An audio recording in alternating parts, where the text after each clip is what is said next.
gotta think big. If thinking small, you're just not going to be able to get there, right? If you're thinking like, oh, I'm not. Welcome to Unstoppable Podcast with Harry Sardinas, inspiring conversations with influential millionaires, investors, thought leaders, entrepreneurs who are making a massive difference with their innovative products and services, and sharing the challenges and wisdom of how they sold their first million. How would you like to achieve your first million? And today we're connecting with Freddie from Florida, United States, who's the founder of Opta Financial. So Freddie, tell us, what are the 5 steps to make your first million? Well, I would say the first thing you have to do, Harry, is have the correct mindset. Okay, so when we're talking about building wealth, we have to understand that there's a lot of noise out there. There's a lot of people saying different things, right? So I'm not here to say anything, those things are right or wrong.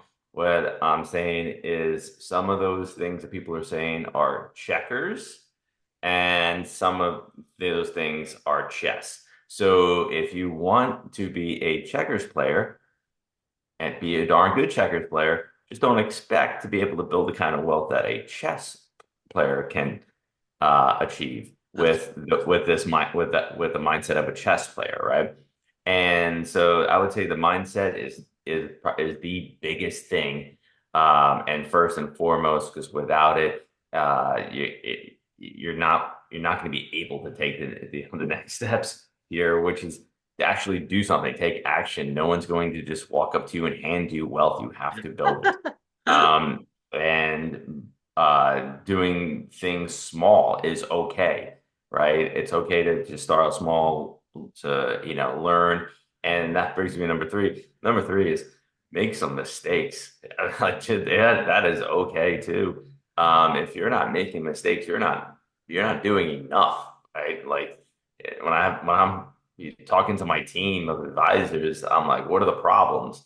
And if we don't have problems, that's a problem, because that means we're not doing enough. We're not trying different things. We don't have enough going on to have a problem that we would need to solve, right? So, and the mistakes that you may have to pay for a little bit. Just think of that as like tuition. Like it's just, it's you pay to go to school to learn. You're like, well, you're paying to learn. You made a mistake. As long as it's a small thing, and it's a small mistake, you pay for it, but you don't make that same mistake on something very large, and and your percentages are different, right? So another thing is people gotta think big. That's thinking small. You're just not going to be able to get there, right? If you're thinking like, oh, this isn't enough, or I'll be comfortable if I just had this. No, go for the big thing. And if it winds up being 80% of whatever your big idea was, that's probably still really good, right? But think about that, because if what you're thinking is only 50%, you land on 30, well, that means you didn't get as much as you could have, right? Yeah, so I would think, and that those are big things. Also, as far as the wealth and who you take your financial advice from, sometimes it's really hard, but sometimes you need to not take financial advice from people who love you. That's good, because their mindset it may be different, and they may be projecting their fear or their reservations on you, and they're not doing it from like they want you to be successful. They're not doing it from like a jealous standpoint. It's just what they believe and what they think. And if they're bad checkers players, still have the relationship, of course. Don't ruin that, but just take your financial advice from people who are where you want to be.